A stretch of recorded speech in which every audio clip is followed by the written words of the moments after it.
He called me an emotional distraction while our children were growing inside me. I spent Christmas in a delivery room screaming his name, not because I wanted him there, but because I was bringing his twins into the world alone and he had no idea they existed. Now, 11 months later, he's standing at my door in the snow, staring at Carissa and Jones, 2 toddlers with his face, his eyes, his DNA, and the man who threw me away like a failed business deal is begging me not to slam the door on the family he abandoned.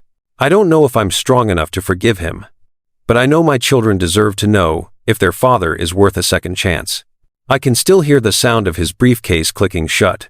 It's the detail that stayed with me, not the words, not the look on his face, not even the way my knees went weak and my vision blurred at the edges. It was that metallic click, sharp, final, expensive, the sound of James Baker closing one chapter and moving on to the next without so much as a backward glance.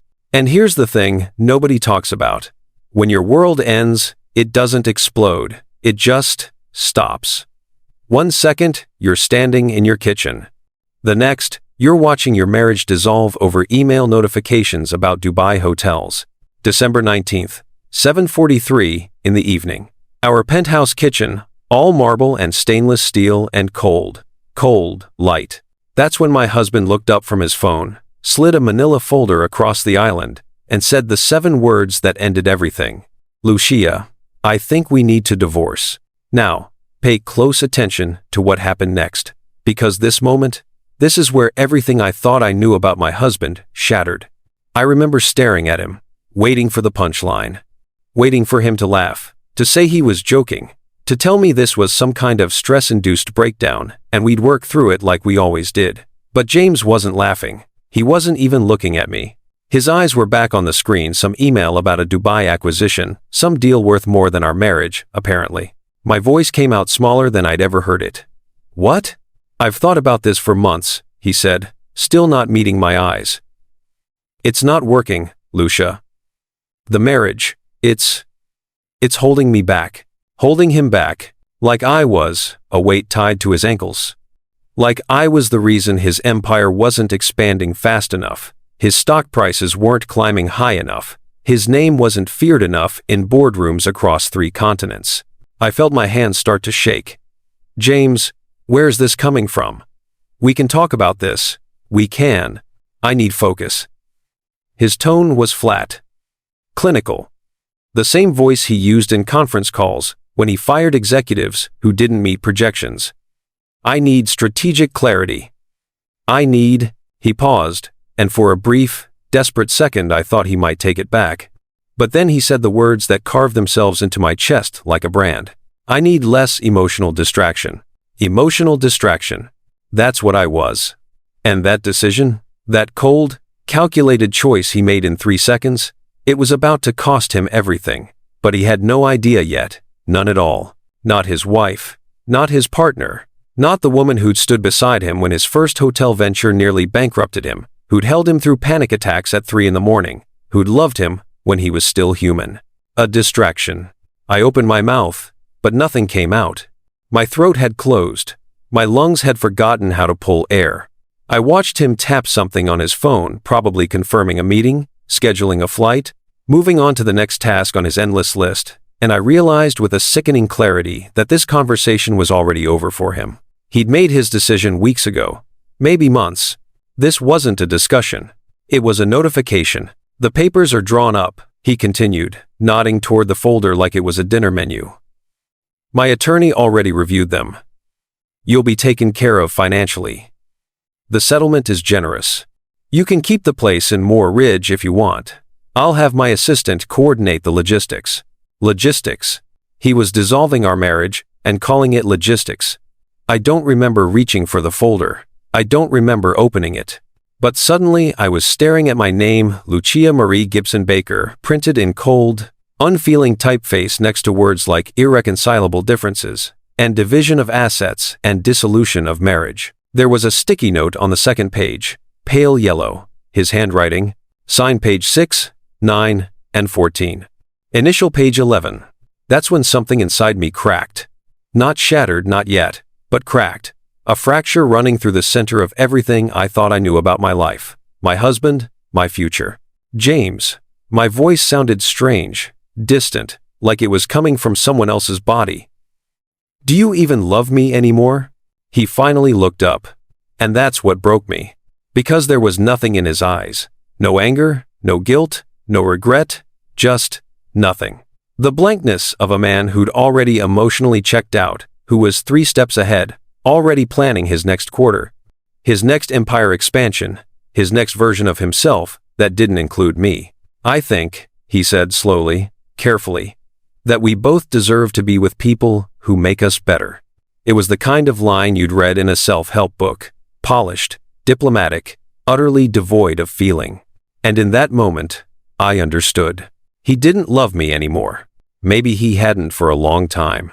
What he didn't know, what he couldn't possibly know yet, was that 6 weeks later, I'd discover I was carrying a secret that would change everything. But we're not there yet. Remember this moment. You'll understand why in just a few minutes. I nodded.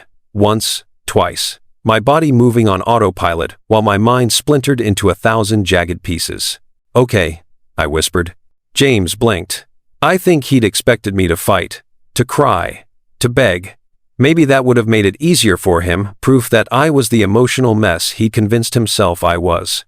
Proof that leaving was the right decision. But I didn't give him that. I picked up the pen he'd left beside the folder, a Mont Blanc, because of course it was, and I signed my name on page 6, page 9, page 14. I initialed page 11. My hand didn't shake. My tears didn't fall. Not yet. I slid the folder back across the marble island, and this time I was the one who didn't make eye contact. Merry Christmas, James. He flinched. Good.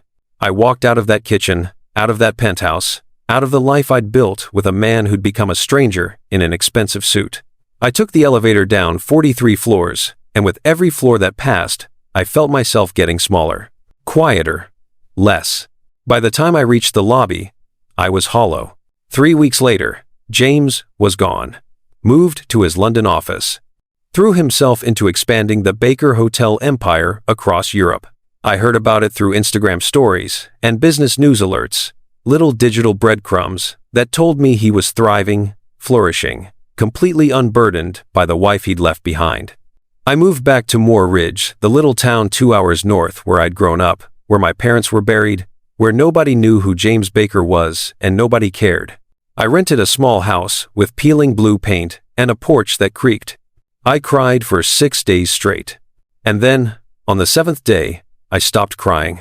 Because that morning, staring at the test in my hands, watching 2 pink lines appear like an accusation, I realized something that would change everything. I was pregnant. And James, the man who'd called me a distraction, who'd signed me out of his life like I was a failed business venture, had no idea he was about to become a father. I tried calling him once. Once, my finger hovered over his name in my contacts for 20 minutes before I finally pressed it. The phone rang, and rang, and rang. Then voicemail.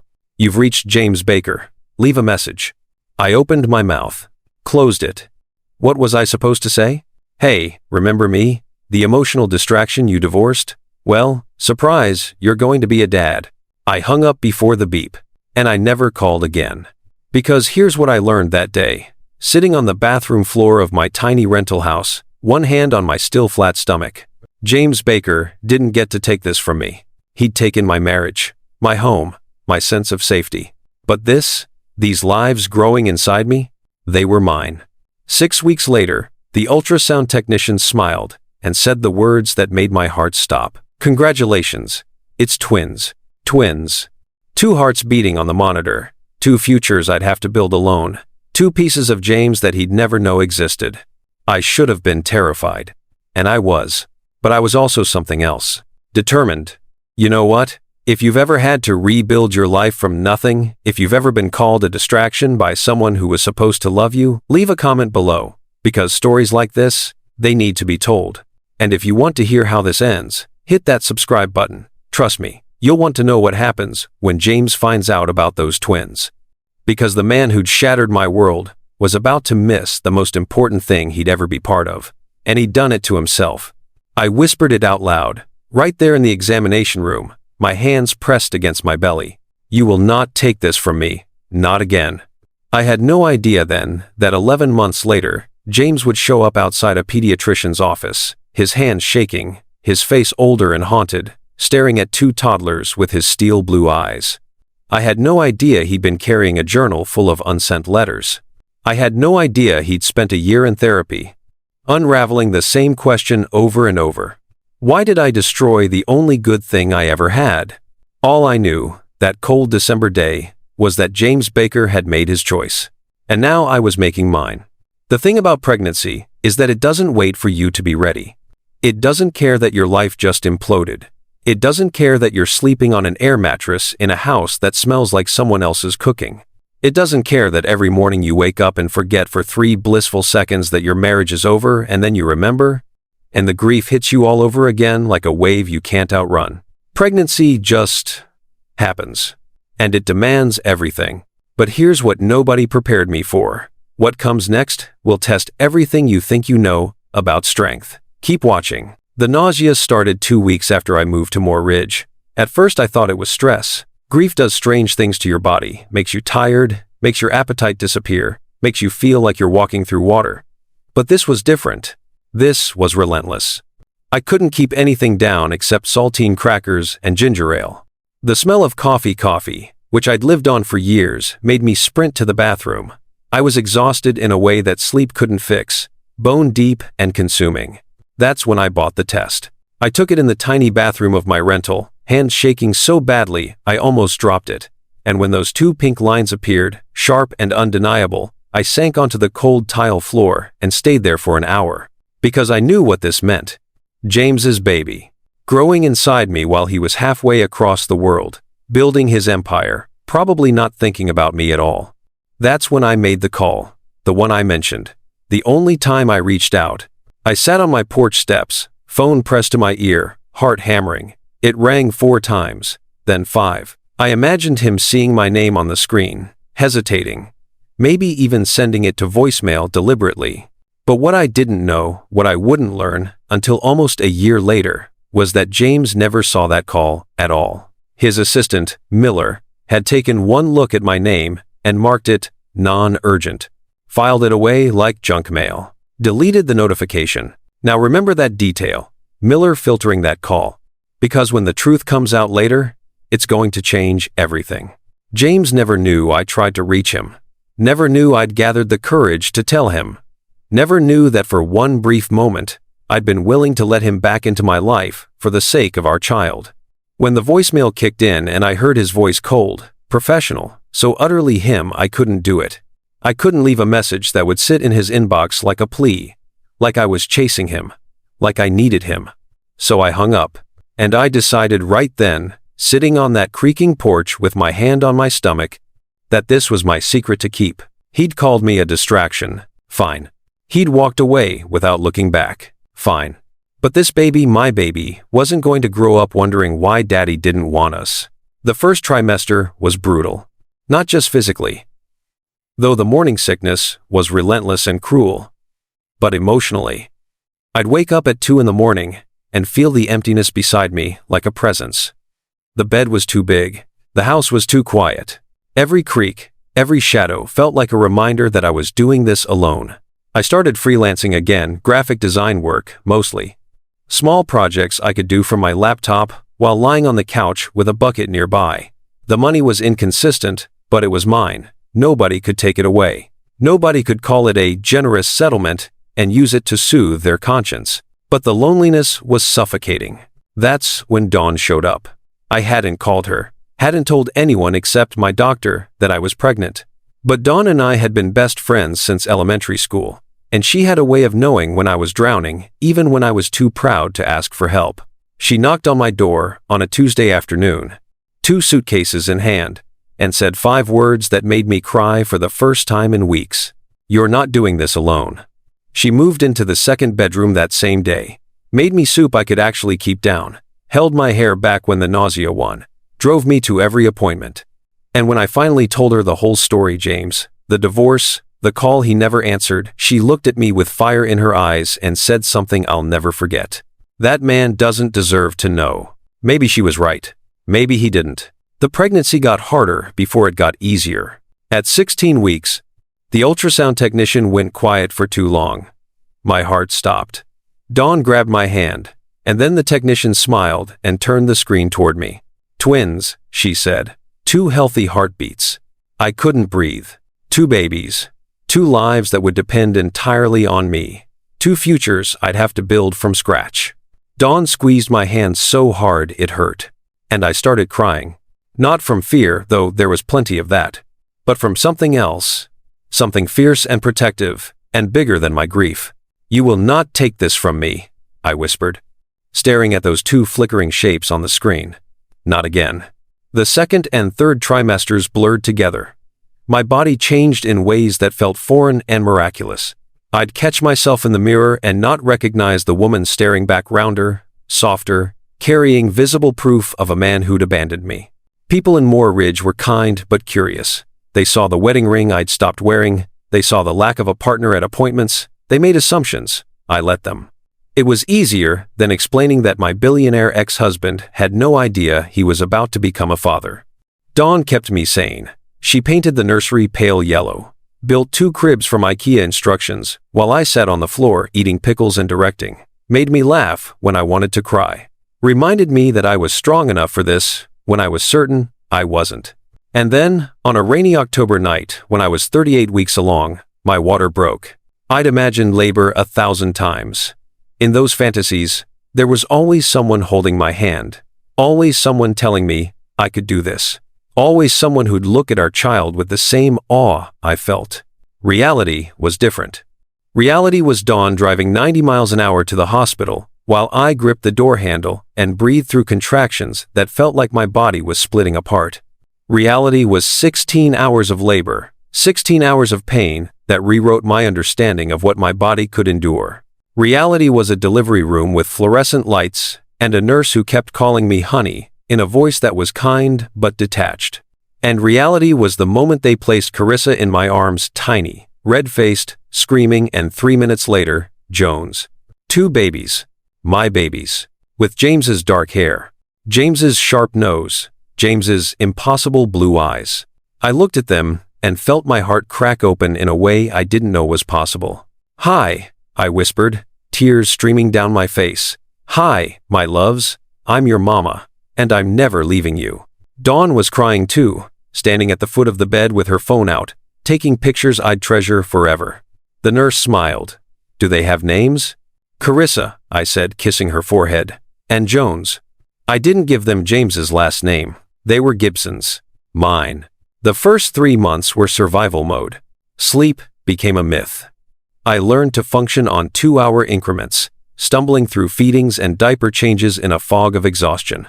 Dawn was a saint. She took night shifts, learned to swaddle better than I could, sang lullabies in a voice that somehow always calmed Jones when he wouldn't stop crying. My freelance work dried up.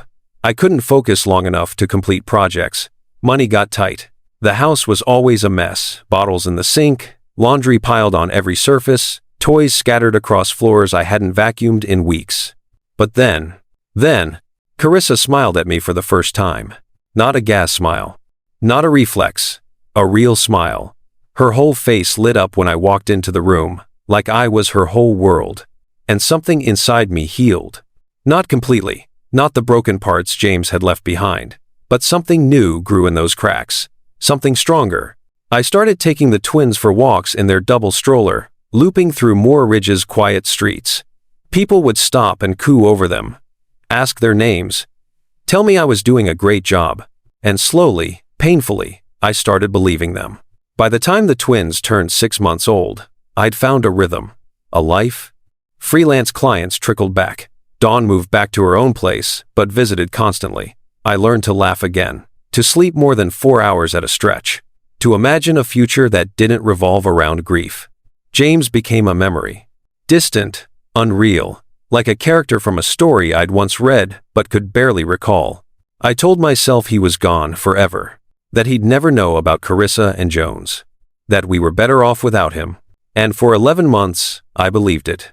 I had no idea that in a few short weeks, I'd be standing in a pediatrician's parking lot, watching my ex-husband's face go white as he stared at the 2 toddlers in front of him. I had no idea he'd been falling apart while I was building myself back up. I had no idea that the man who'd called me a distraction had spent a year in therapy, writing letters he'd never send, trying to understand why he'd destroyed everything. All I knew was that I'd survived. And that was enough. Or so I thought. The pediatrician's office always smelled like lemon disinfectant and crayons. It was one of the few places I'd started to feel safe, routine, predictable. The waiting room chairs were the same worn blue vinyl every time. The fish in the tank by the window swam lazy circles. The same cartoon played on the television mounted in the corner. The sound turned low enough to be background noise, instead of a headache. Safe. That word would mean something very different by the end of that day. "Shoes, Mama," Jones announced proudly, lifting one sneakered foot as we stepped into the lobby. "Yes, baby, you have your shoes," I said, shifting Carissa higher on my hip. "That's because you refused to let me take them off for nap time." He grinned, completely unbothered. At 18 months, Jones had inherited his father's stubbornness and my ability to make jokes in the middle of chaos. Carissa snuggled against me, clutched her favorite purple mitten in one hand like a lifeline. "Hi, Lucia," the receptionist smiled without looking up from her screen. "You're right on time. Doctor's running a bit behind, as usual." "No problem," I said, settling into one of the blue chairs. "We come with snacks. We're prepared for war." I handed Jones a small container of crackers and pulled a board book from the diaper bag for Carissa. Moments like this were quiet, victories normal, ordinary, blessedly James-free. 11 months. That's how long it had been since I'd heard his name out loud. I'd built a life in that silence. "Truck," Jones declared, pointing to a picture in the book. "Yes, that's a truck. And what's this?" "Dog." Carissa leaned back to look at me, her dark hair curling at the ends, her blue eyes, his blue eyes, serious. "Mama?" she said softly, as if reminding me of my role in this tiny universe. "I'm right here," I whispered, kissing her temple. If someone had told me, in that moment, that my past was standing just outside those glass doors, I would have laughed. And then the nurse opened the door to the inner hallway. "Gibson, you're up next. Doctor just needs a few more minutes. You can wait in room 3. Jones jumped up, crumbs flying. "Go, Mama." I gathered bags, babies, snacks, my sanity held together with spit and determination, and followed the nurse down the hallway lined with cartoon murals. We passed an exam room where a toddler wailed in protest, and another where a baby giggled uncontrollably. Life. So much life. "Room 3's all yours," the nurse said, holding the door. "You know the drill." The exam room was small, and familiar white walls, height chart, scale in the corner, the exam table covered in fresh crinkly paper. I helped Jones climb onto one of the chairs and set Carissa down, her little boots tapping against the step stool. "I'll just run back to the car," I told them, mentally calculating what I'd forgotten. Of course, the folder, because why would I bring the medical folder into the medical building? Jones blinked at me solemnly. "Snack?" "Yes, General. Guard the snacks. I'll be right back." 2 minutes. I stepped into the hallway, leaving the door slightly ajar, and walked back toward the waiting room. The lemon crayon smell followed me. My hand was already reaching for the strap of my bag when I saw it through the glass. A black sedan parked in the drop-off zone. At first, it was nothing, just a car. Nice, sure, but people with money lived in the suburbs too. Then the driver's door opened. Sunglasses, tailored charcoal coat, the kind of posture you develop from years of owning every room you walk into. For a second, my brain refused to connect the dots. It had been almost a year. People change in a year. Faces shift, lines form. But then he turned his head, and the world narrowed to a tunnel. "James." My breath stopped. Not metaphorically, literally. My lungs forgot how to work. The sounds of the waiting room, the TV, the soft hum of the air conditioner, a child giggling faded into a distant buzz. He looked wrong. And this is the part you need to really understand. Because what happened to James in that year? It's not what you think. Thinner. Like someone had taken the man I knew and run him through a wash cycle too many times.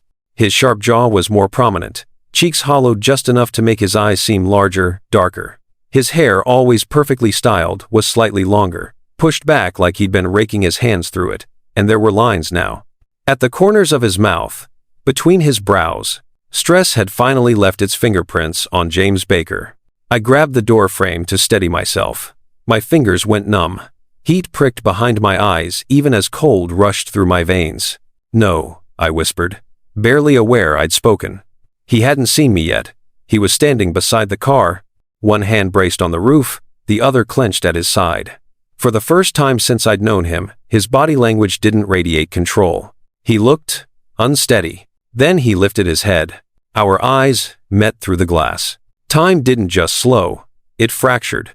For a heartbeat, I was back in our penthouse kitchen, his voice flat as he talked about distraction and strategic clarity. For another, I was in the delivery room, screaming, pushing, alone. 11 months, hundreds of nights, thousands of tears. And now he was here. "Lucia," he breathed, his lips forming my name even before he reached the door.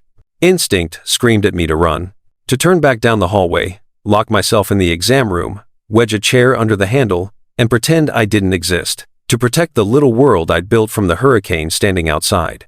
Instead, my feet stayed rooted. The automatic doors slid open with a soft hiss, and suddenly, he was there, 5 feet away, the scent of his cologne, once comforting, now weaponized by memory cutting through the lemon disinfectant. Up close, the changes were even more obvious. His eyes were red-rimmed, like he hadn't slept. His usually flawless shave had been replaced by the faintest shadow of stubble. His hands, always so steady when signing deals worth millions, were trembling. "Lucia," he said again, voice rough. You look." "Don't," I snapped. The word came out sharper than I intended, but I didn't take it back. "Don't you dare finish that sentence." He swallowed.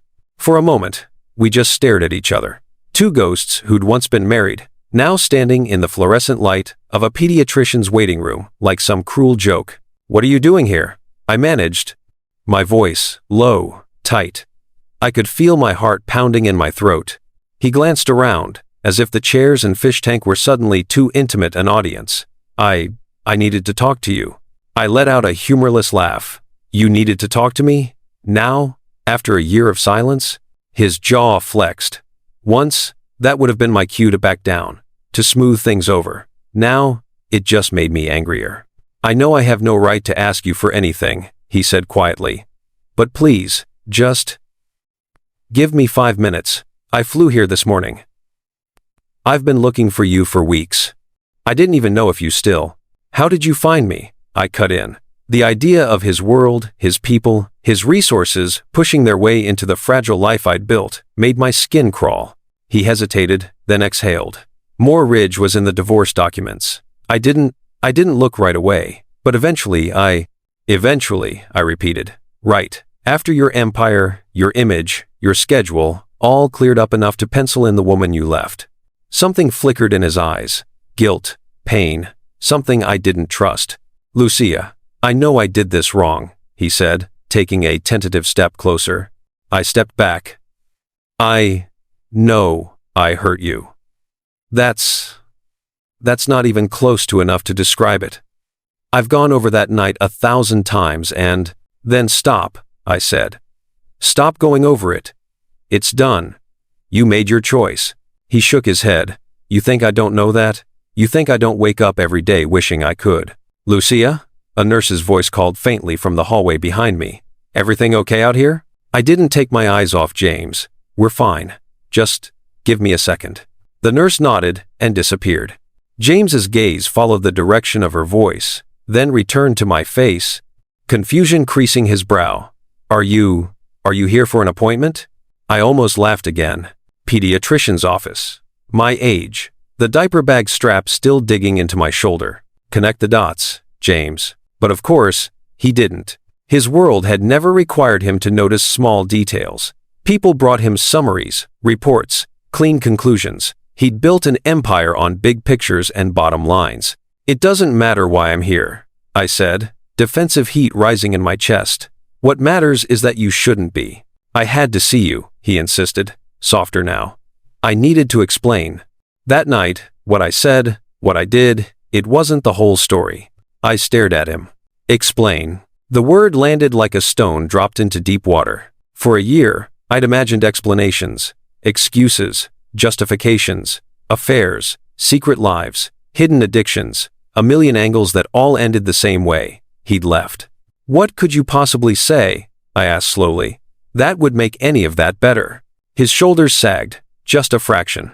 Probably nothing. But you still deserve to hear it. I opened my mouth to answer, to tell him I didn't want his explanations, his guilt, his retroactive attempts at decency when I heard it. The patter of small feet. Mama! Time didn't just slow this time. It stopped. Jones barreled down the hallway, giggling, one fist clenched around a crumpled plastic snack bag, the other stretched out as he ran. His curls bounced, his cheeks were flushed. One of his shoes wasn't fully on. Now here's where I need you to pay attention. Because what you do in this moment, I want to know. Would you protect the secret? Would you tell the truth? Drop a comment below and let me know. Because what happened next changed everything. Jones, I started, instinctively dropping my voice into the gentle warning tone I used when he got too excited. He ignored me completely, as toddlers do. He crashed into my leg, wrapping one arm around it for balance. His eyes, those familiar, steel blue eyes, shone as he looked up at me. Then, at the stranger, standing inches away. Behind him, moving more cautiously, Carissa toddled forward, one mitten still in her hand, the other dangling from between her teeth where she'd apparently decided to carry it. She stopped just behind Jones, half hidden by my leg, peeking around with wide curiosity. James went utterly still. His gaze dropped to Jones, to the dark hair, the shape of his face, the color of his eyes. All the blood drained from his. The world narrowed to 4 people in a too-bright lobby. A man who'd run from his fear, a woman who'd rebuilt herself from the ashes, and 2 children who had no idea they were standing at the center of an earthquake. "Da," Jones said experimentally, pointing a cracker-sticky finger in James's direction before jamming it into his own mouth. "Not Dad. Just a sound, a syllable, a coincidence." But I saw the way it hit James. His lips parted, his hand shot out toward the back of a chair, gripping it so hard his knuckles went white. For a second, I thought he might actually pass out. Carissa shifted closer to me, frowning at the sudden tension, her mitten dropping to the floor with a soft thud that sounded louder than it should. No one spoke. The fish swam lazy circles in their tank. A child laughed somewhere behind us. The overhead lights hummed. And James stared at the 2 little people at my feet like he'd just seen ghosts. "Lucia," his voice cracked on my name. He swallowed. Tried again. Are they? My heart hammered so hard I could feel it in my fingertips. This was the moment I'd avoided, outrun, denied in 1,000 imaginary scenarios. I could lie. I could say no. Say I was remarried. Say they weren't his. Say anything to protect the fragile life I'd built. But Carissa chose that moment to step forward, her tiny hand brushing against James's pant leg as she reached for her fallen mitten. She looked up at him, really looked, and for the briefest second, their eyes locked. His blue, hers, identical. I saw the truth land in him like a blow. My throat tightened. "Yes," I said quietly. He blinked, as if he hadn't heard me. I forced the words out, each one heavy and irrevocable. "They're yours, James. Both of them." Silence. For 1 heartbeat. 2. 3. The man newspapers called the Ice King, the unshakable billionaire, the boardroom legend, the man who'd handed me divorce papers like a business memo, swayed on his feet. His knees actually buckled. He caught himself on the back of the chair just in time, fingers digging into the vinyl. "Mine?" he whispered, eyes never leaving their faces. "They're mine?" Panic surged up my spine, hot and choking. Because in that instant, as I watched his carefully constructed world implode in his eyes, I realized something terrifying. I had spent a year preparing myself to live without him. I had not prepared myself at all for what it would mean if he wanted back in. I didn't invite him into my life. I didn't offer coffee, sympathy, or a seat at my kitchen table. What I did after a nurse helped me gather the twins and assured us the pediatrician could see us another day was tell James to meet me at Riverside Park in 2 hours. Public. Neutral. A place where I could leave whenever I wanted. A place where he couldn't corner me with his explanations and those haunted eyes. Dawn showed up at my house within 20 minutes of my frantic call. "He's here?" she hissed, scooping Carissa into her arms while Jones clung to my leg. James? That James? The one who… Yes. My hands were still shaking. He saw them, Dawn. He knows. Her face went through a dozen emotions in 3 seconds. Shock, fury, protectiveness, and finally grim resignation. What are you going to do? I don't know. I pressed my palms against my eyes. He said he needs to explain, that there's more to the story, and I told him. I trailed off. Told him what? That I'd listen. Dawn set Carissa down gently, then turned to me with the same expression she'd worn when we were 16, and she'd found me crying in the school bathroom over my first heartbreak. Lucia, you don't owe him anything. I know. He left you. He doesn't get to just show up and… I know, I repeated, firmer this time. But he saw them, Dawn. He saw Jones and Carissa, and he almost collapsed. I've never seen him like that. Not once, in the entire time we were married. She studied me for a long moment. And you think that means something? I think, I said slowly, that if I don't hear him out, I'll spend the rest of my life wondering what he would have said. Dawn sighed. Fine. But I'm keeping the twins. And if you're not back in 3 hours, I'm calling the police and reporting a kidnapping. Despite everything, I almost smiled. Deal. Riverside Park was nearly empty when I arrived. November had stripped the trees bare, leaving skeletal branches against a gray sky. A few joggers passed by, breath clouding in the cold. A woman threw a ball for a golden retriever that bounded through fallen leaves. Normal people living normal lives. And then there was me, walking toward the man who'd destroyed me, about to hear why. James was already there, standing by the railing that overlooked the water. He'd ditched the sunglasses. His coat collar was turned up against the wind, and his hands were shoved deep in his pockets. He looked small. That was the word that came to mind. Small, diminished. Like someone had taken the larger-than-life figure I'd known and shrunk him down to something almost human. Lucia. He turned when he heard my footsteps and relief flooded his face. You came. I said I would. I stopped several feet away, arms crossed. A barrier. A reminder that proximity didn't equal trust. You have 1 hour. Then, I'm leaving. He nodded quickly. Okay, yes, thank you. For a moment, neither of us spoke. A gust of wind rattled the branches overhead. The river below moved slowly, dark and cold. Finally, James exhaled a shaky breath. I don't know where to start. Try the beginning, I said flatly. The night you decided I was a distraction. He flinched. Good. I was wrong, he said quietly. About all of it, but especially that. Then why did you say it? His jaw worked. He stared at the water like it might offer him answers. When he finally spoke, his voice was barely above a whisper. Because I was terrified. I blinked. Of all the things I'd expected him to say, that wasn't one of them. Terrified, I repeated, skepticism sharp in my tone. Of what?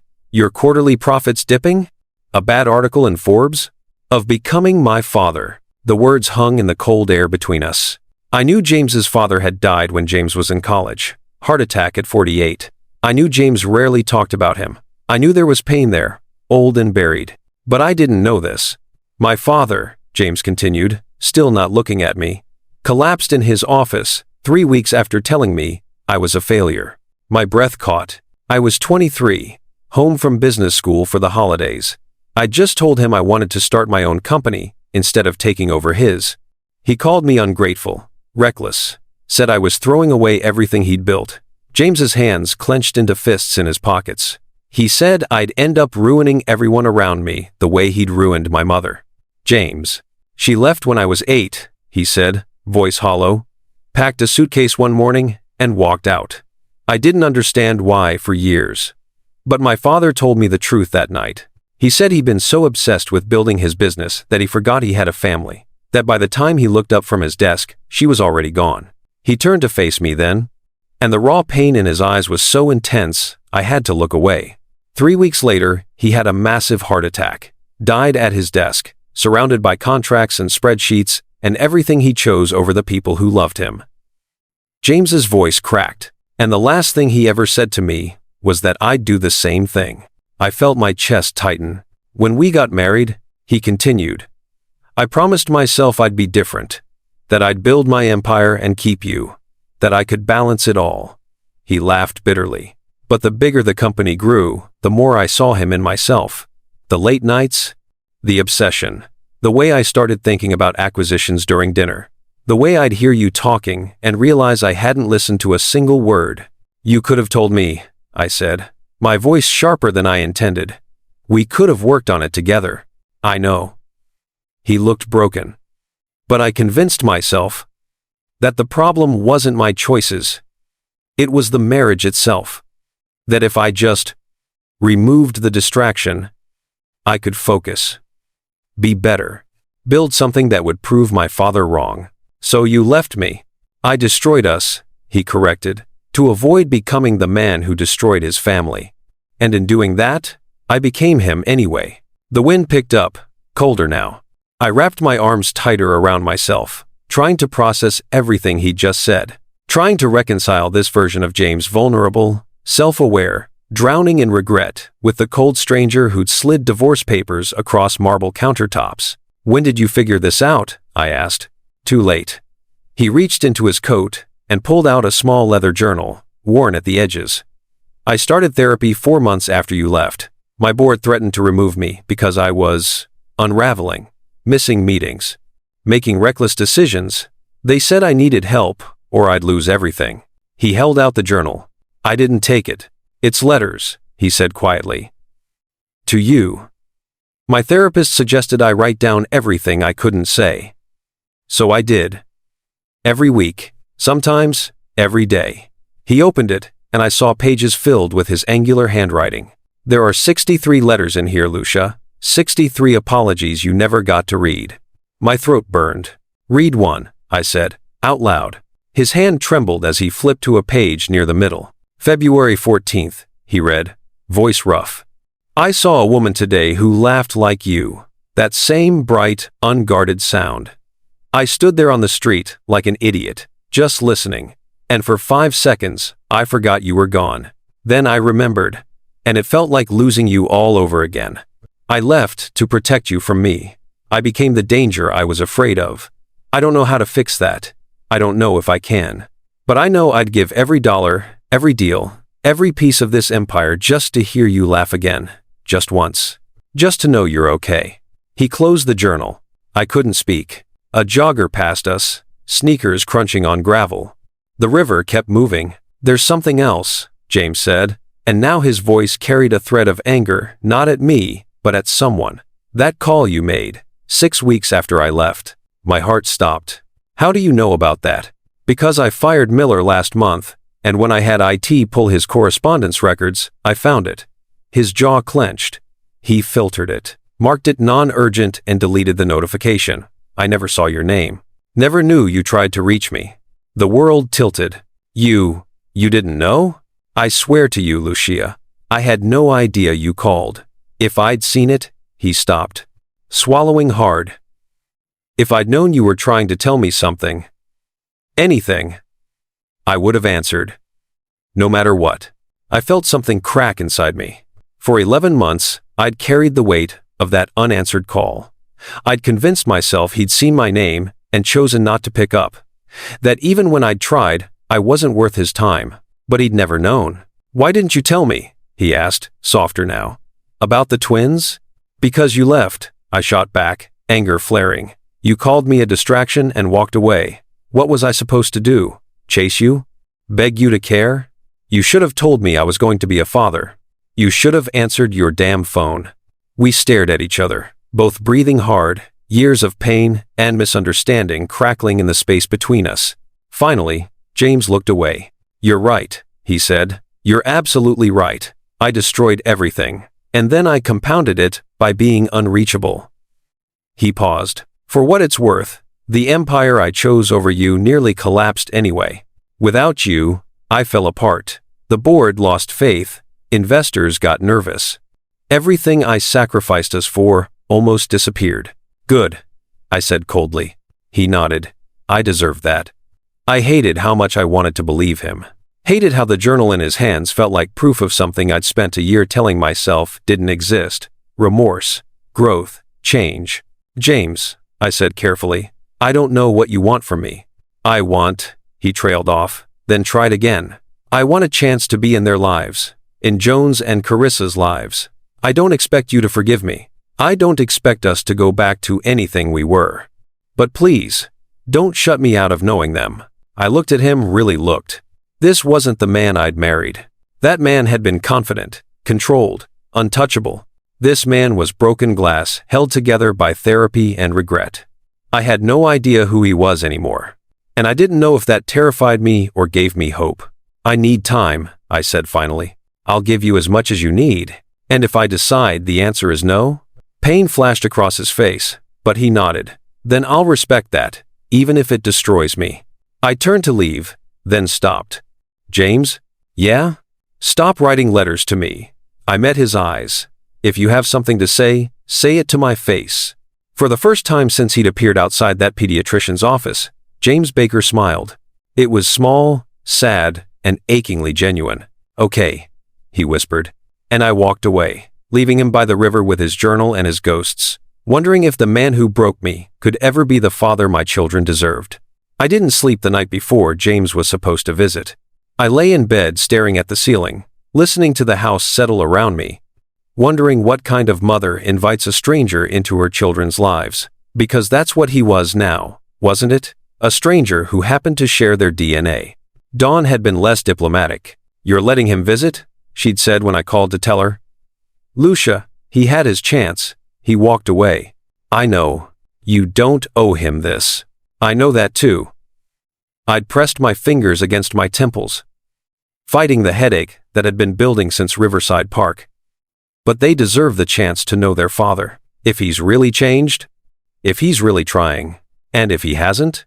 That was the question that kept me awake until dawn broke gray and cold through my bedroom window. What if this was just another version of James's control?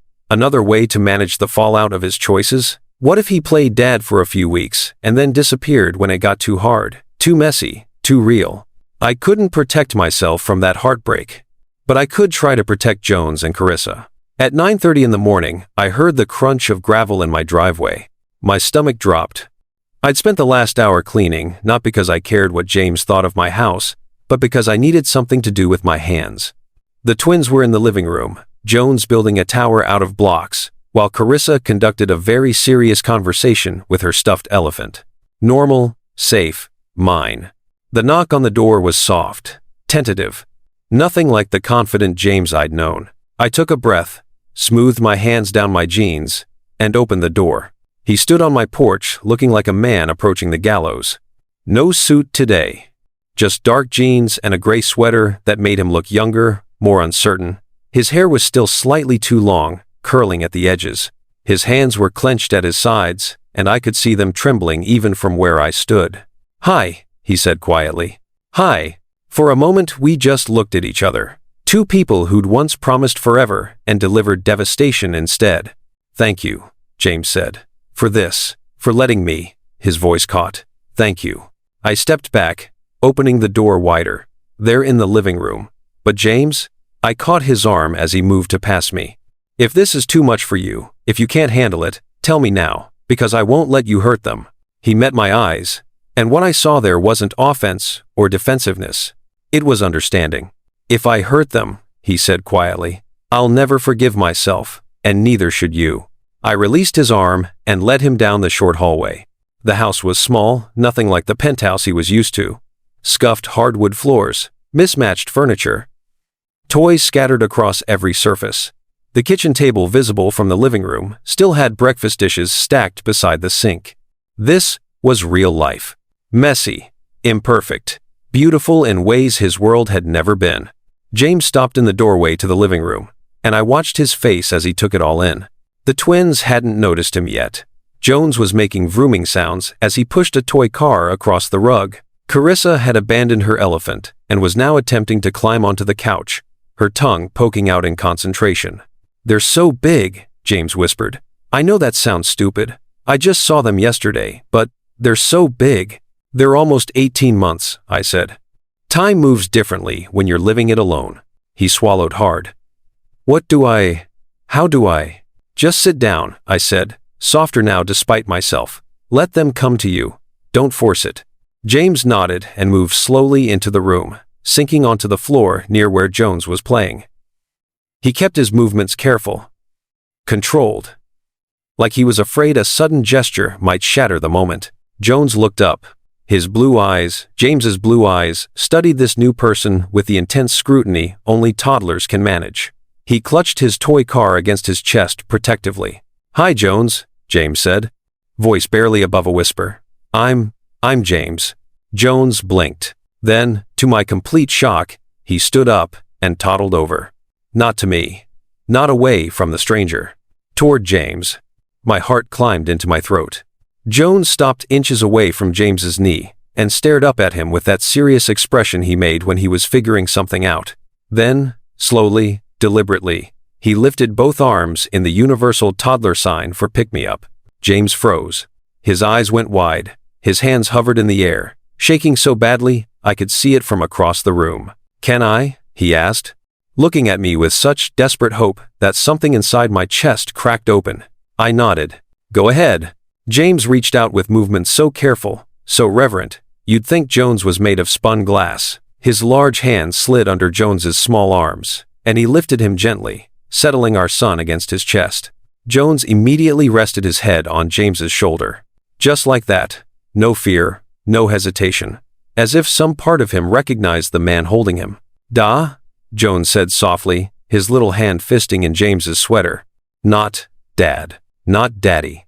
Just that fragment of a word that children use before language fully forms. But it was enough. James broke.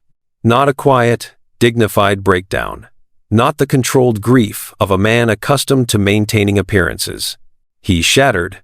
His face crumpled. His shoulders shook. And then, he was sobbing deep, wrenching sounds that seemed pulled from somewhere primal and raw, his face buried against Jones's small shoulder, one hand cradling the back of his son's head, like it was the most precious thing in the world. "I'm sorry," he choked out between sobs. "I'm so sorry. I'm so sorry." Jones, confused but not scared, patted James's hair with chubby fingers. "Da sad." That only made James cry harder. I stood frozen in the doorway, my own eyes burning. This was not the man I'd married. That man would have died before crying in front of anyone. That man wore his control like armor, his composure like a weapon. This man was falling apart in my living room, holding our son for the first time, and I couldn't look away. Carissa, drawn by the commotion, climbed down from the couch and waddled over. She stopped beside James, tilting her head in that bird-like way she had when something puzzled her. "Man crying," she announced matter-of-factly. James lifted his head, tears still streaming down his face, and found himself staring at his daughter. She had my nose, my mouth, but those eyes, sharp and blue and impossibly perceptive, were all him. "Hi, Carissa," he whispered. She studied him for a long moment. Then, with the decisiveness of someone who'd made up her mind, she reached out and wrapped her tiny hand around his index finger. And didn't let go. James looked down at her hand, so small it couldn't even reach all the way around, and more tears spilled down his cheeks. "Can I hold you too?" he asked, voice breaking on every word. Carissa considered this. Then, she lifted her free arm. James shifted Jones to one side and lifted Carissa with his other arm, pulling both twins against his chest. He closed his eyes, and I watched him breathe them in their baby shampoo smell, their warmth, their realness. "I missed everything," he whispered, so quietly I almost didn't hear it. "All their firsts, their first words, their first steps. All of you." His eyes opened and found mine across the room. The grief in them was oceanic. "I can't get that back," he said. "Can I?" "No," I said honestly. My voice came out thick. "You can't." He nodded, accepting the weight of that truth, and pressed his face against Carissa's hair. Jones had gone quiet, content to be held. Carissa still gripped James's finger like it was a lifeline. And James sat there on my living room floor, surrounded by toys and mismatched furniture, and the life he'd missed, looking more at peace than I'd ever seen him. And I felt something shift inside me. Not forgiveness, not yet, maybe not ever, but something else. Shared grief. The understanding that we'd both lost something. That the past year had carved pieces out of both of us. That these children, perfect and oblivious, were the bridge between two broken people trying to figure out how to be whole. You know, If you've ever watched someone realize what they lost, really see it for the first time, you know how heavy that moment feels. If this story is hitting you, do me a favor, hit that like button. Share it with someone who needs to hear that people can change. Because we're just getting to the part where everything gets complicated. I sank onto the couch, suddenly exhausted. They have your stubbornness, I said quietly. Jones refuses to take his shoes off at nap time. Carissa argues with me about every meal. James let out a watery laugh. I'm sorry. Don't be. I paused, searching for the word. It's them. He looked at me, really looked, and something passed between us. Not love, not even trust, but recognition. We were parents. Complicated, damaged, uncertain parents. But parents, nonetheless. Jones yawned, his little body going boneless against James's chest. Carissa's grip on his finger finally loosened as her eyes grew heavy. They're getting sleepy, I said. Nap time is in about 20 minutes. Can I? James hesitated. Can I stay until they fall asleep? Every instinct screamed at me to say no. To protect myself from the dangerous hope blooming in my chest. The hope that whispered, maybe things could be different. Maybe people could change. Maybe broken things could be repaired if you were willing to hold all the sharp edges. But when I looked at my children, peaceful in their father's arms, I couldn't find the word. Yes, I said instead. You can stay. James closed his eyes again, and this time when a tear slid down his cheek, it looked like relief. And somewhere deep inside me, in a place I'd thought had gone permanently cold last Christmas, something small and fragile stirred back to life. Hope. Dangerous, foolish, terrifying hope. I tried to push it away, but it had already taken root. James came back on Thursday, then Saturday, then Monday, then every other day that week until it stopped feeling like visits and started feeling like something else entirely. Routine. That word terrified me more than I wanted to admit. Up, Dada, Jones shouted the third time James walked through my door, arms already extended before James had even taken off his coat. Dada. Not da. Not a questioning fragment. A complete word, a title, a claim. James had frozen, his hand still on the doorknob, looking at me with an expression that asked, "Is this okay?" I'd nodded. What else could I do? Tell my son he couldn't call his father by his name? But watching James lift Jones into the air, watching my son giggle with pure delight, I felt something twist in my chest. Joy and grief braided so tightly together, I couldn't tell where one ended and the other began. Now, here's what most people don't understand about second chances. They're not clean. They're not neat. They're messy and complicated. And every single day is a choice. Keep watching, because what happens next will test everything. Mama said no cookies before lunch, Carissa informed James solemnly on his 5th visit, hands on her hips in a stance she'd learned from me. James had knelt to her level, serious as a boardroom negotiation. Your mama is absolutely right. What if we have apple slices instead? She'd considered this. With peanut butter? If your mama says it's okay. They both turned to look at me. I'd laughed despite myself. Fine, but you're cleaning up the mess. James had grinned, actually grinned, and said, deal. And that's how my ex-husband ended up learning to cut apple slices into shapes, while my daughter directed him like a tiny executive. He was trying. That was the part that undid me. James Baker, a man who'd never changed a diaper, never sang a lullaby, never wiped tears from a toddler's face, was learning. I watched him fumble with diaper tabs, putting them on backwards twice, before getting it right. Watched him read the same board book 17 times in a row, because Jones kept saying, again. Watched him Google how to handle toddler tantrums on his phone, when Carissa had a meltdown over the wrong color cup. He didn't hire help, didn't delegate, didn't try to buy his way into competence. He just showed up, failed, tried again. And slowly, impossibly, got better. This is a mistake, Dawn said on the 2nd week. She'd cornered James in my kitchen while I was putting the twins down for a nap. I heard their voices through the baby monitor I'd forgotten to turn off. You don't get to do this, Dawn said, voice low and sharp. You don't get to walk back into their lives like nothing happened. I know. James's voice was quiet. Steady. You're right. I watched her break, James. I held her while she cried herself to sleep. I was there when she gave birth to your children alone, Because you were too busy building an empire. I know, he said again. And I'll spend the rest of my life regretting that. Regret doesn't fix anything. No, it doesn't. A pause. But maybe being here does. Maybe showing up every day, learning to be the father they deserve. Maybe that's a start. And what about Lucia? Dawn's voice cracked. What happens when you decide this is too hard? When the novelty wears off and you remember you have a company to run, then I'll figure it out. I'll hire more managers. Delegate. Work remotely. His voice grew firmer. I'm not leaving them again. Any of them. She doesn't believe you. I know. That's why I'm not asking her to. I'm just asking her to let me prove it. Silence. Then Dawn's voice, softer but still wary. If you hurt her again, I will make your life a living hell. I'd expect nothing less. I'd turned off the monitor then, my hands shaking, not sure what I'd just heard. A promise? A performance? I didn't know. That night, after James had left and the twins were asleep, I sat alone in my living room and battled the war raging inside my head. Trust felt like stepping off a cliff. Every time I watched James with Jones and Carissa, every time I saw him patient and gentle and present, part of me wanted to believe, but the other part remembered divorce papers on marble countertops, remembered the blankness in his eyes when I'd asked if he loved me, remembered building a life from ashes while he'd moved on without looking back. Trauma doesn't heal just because someone apologizes.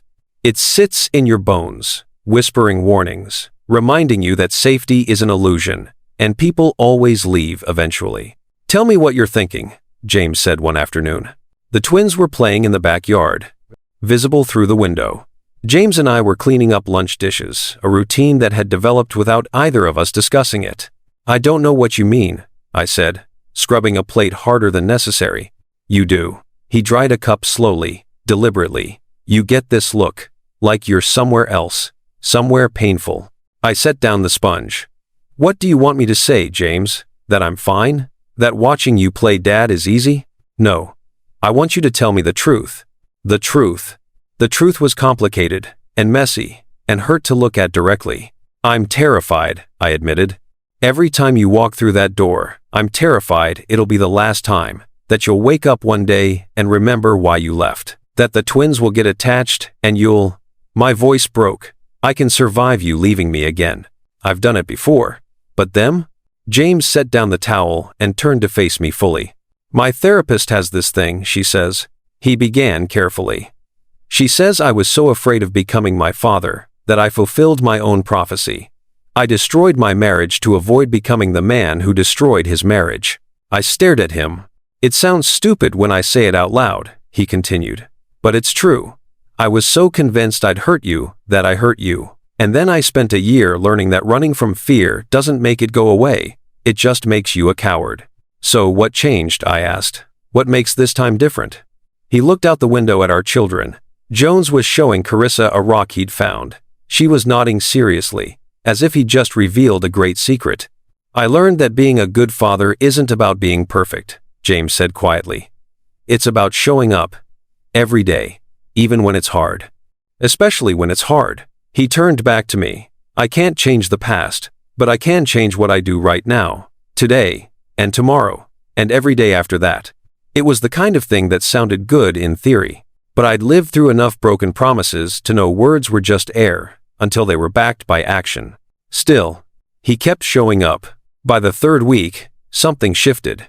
The twins stopped treating James like a visitor and started treating him like theirs. Carissa would toddle to him first when she fell and scraped her knee. Jones would bring him books to read without prompting. They'd both light up when they heard his car in the driveway. And every time I witnessed it, I felt that dangerous hope grow a little stronger. One evening, I came downstairs after putting away laundry to find the living room quiet. Too quiet. I rounded the corner and stopped in the doorway. James was on the couch, his head tilted back against the cushions, mouth slightly open in sleep. Carissa was curled against his chest, her thumb in her mouth, her other hand fisted in his shirt, both of them breathing slow and deep. Peaceful. They looked peaceful. My throat tightened. This was the scene I'd imagined 1,000 times during my pregnancy, the father and daughter I'd grieve for, the family portrait with one person missing. But here it was. Real, whole, terrifyingly fragile. I pulled out my phone and took a picture before I could stop myself. Evidence. Of what? I wasn't sure. James stirred, his eyes opening slowly. When he saw me standing there, he started to move. "Don't," I whispered. "You'll wake her." He stilled, looking down at Carissa with an expression of such tender wonder that I had to look away. "How long was I out?" he asked softly. 20 minutes. Maybe. She just climbed up and fell asleep. She does that when she feels safe. The words hung between us, weighted with meaning neither of us was ready to unpack. James looked at me then, and something passed across his face. Gratitude, longing, fear that mirrored my own. "Lucia, don't," I said. "Whatever you're about to say, just don't." "Not yet." He nodded. And we stayed there in the half-light of my living room, my daughter asleep on her father's chest. Both of us pretending we weren't standing on the edge of something that could either save us or destroy what little peace we'd found. That night, after James had left and the twins were in bed, my phone buzzed. A text from Dawn. "Have you seen this?" Below it, a link. My stomach sank before I even clicked it. The headline stared back at me in bold, invasive letters. "Billionaire James Baker spotted with mystery woman and children, new family." Below it, a grainy photo. James getting out of his car outside my house. A figure in the window that could have been me. And if you looked closely, very closely, a child's toy visible on the porch. My quiet life. My safe, anonymous life. About to be shattered by the man I'd let back in. I stared at the screen until the words blurred, and wondered if I'd just made the biggest mistake of my life. Rumors move faster than truth. By Monday morning, my quiet little street in Moore Ridge looked like the outskirts of a movie premiere if the movie were about my humiliation. 2 vans, 3 cars, long lenses, coffee cups, people loitering with professional casualness near my driveway. I pulled the curtain back 2 inches and felt my stomach lurch. "They'd found us?" "Outside," Dawn said grimly, standing at my shoulder. "They're actually outside your house." The twins were in the living room, blissfully unaware, feeding crackers to a stuffed bear. Jones was narrating the bear's entire life story. Carissa was correcting his facts. "Turn on the TV," I whispered. We didn't need to. My phone buzzed. Again. Messages flooding in old college friends, distant relatives, unknown numbers. The same screenshot kept popping up. An interview clip. James's former assistant, Miller, sitting very straight in an expensive suit on some business news show, wearing the blandly remorseful expression of a man who'd practiced it in the mirror. "Of course, Mr. Baker is a very private man," Miller was saying, voice smooth. "But I will say this. It's concerning when someone from the past appears with children, claiming connections. Powerful men are often targets. There are women who know exactly what they're doing."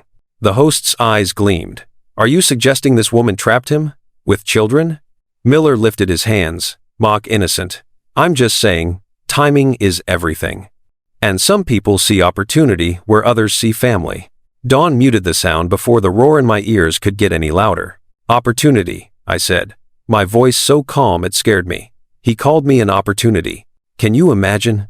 Being called an opportunist for raising your own children alone? If you've ever been blamed for someone else's choices, drop a comment. Because this is the part that makes my blood boil. And if you're still watching, subscribe because Miller's about to get exactly what he deserves. My phone buzzed again. This time, it was James. I let it ring. A car door slammed outside. Then another. Voices. Movement. "Lucia," Dawn said carefully, "you should see this." She handed me her own phone. Another clip. Another headline. "Billionaire's ex-wife resurfaces with twins, gold digger or devoted mother." Comments scrolled beneath it faster than I could read. She planned this. Of course she got pregnant right when he filed for divorce. Look at her classic small-town upgrade story. They didn't know me. Not my sleepless nights. Not the test I'd taken alone in a rental bathroom. Not the single missed call that never reached him. But they had an opinion. They always did. A knock rattled the front door, sharp and insistent. "Miss Gibson," a male voice called. "Lucia, can we speak to you about Mr. Baker and the children?" Just a few questions. Another voice, female, overlapped. Lucia, do you have a comment about Miller's statement? Did you hide the twins to manipulate the divorce settlement? Dawn's eyes flashed. I'll call the police, she hissed.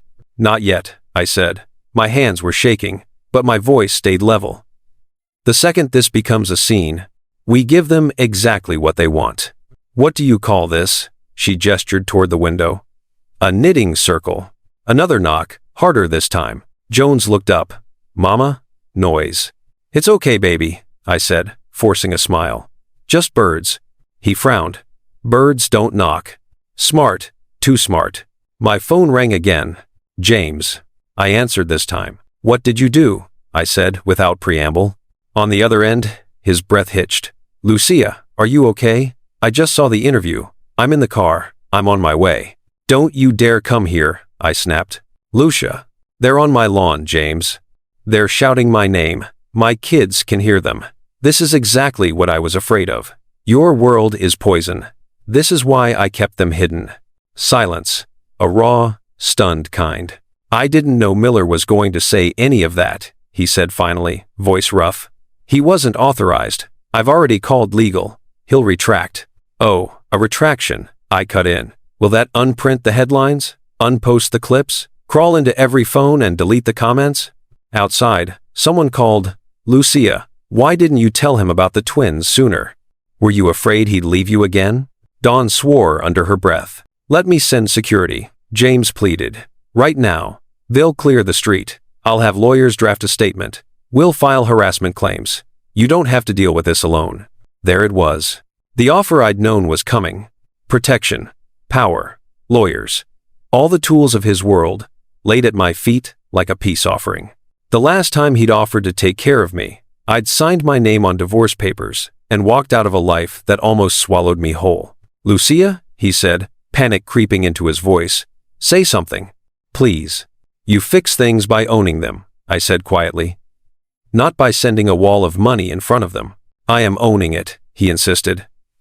I hired Miller. I let him into my inner circle. His choices are on me. So let me fix what I can. A pretty say. Mako. A pretty say. What you can't fix, I said, is that I'm the one being called a liar on national TV. I'm the one whose inbox is full of people asking if I trapped you, my clients. James, do you understand?